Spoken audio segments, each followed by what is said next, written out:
حابة اتكلم معاكم في حاجة صغيرة جدا خدت بالي منها.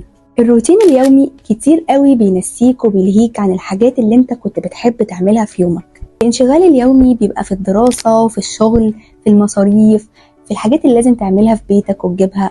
لو ما عملتش الحاجات دي محدش هيعملها لك، وطبعا بتتلهي، ومع الوقت تلاقي نفسك بطلت تعمل الحاجات اللي انت كنت بتحب تعملها دايما.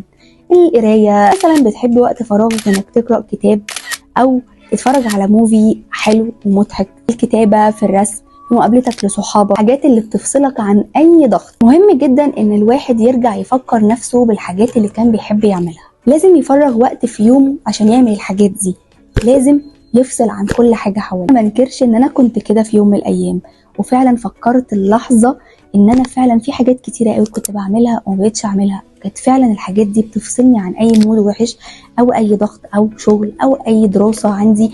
بجد الموضوع بيفرق جدا، وخدت بالي ان الاحساس ده كان وحشني قوي ان انا ارسم، وانا كنت بحب الرسم جدا. بس جيت في فترة كبيرة بطلت ارسم، وما كنتش لاقيه وقت ان انا ارسم اساسا. هي فعلا حاجات صغيره بس بتفرق جدا. فكر في اخر حاجه كنت بتعملها وكانت بتفرق لك جدا جدا وانت مبطل تعملها دلوقتي. هي فعلا حاجات صغيره بس بتفرق جدا.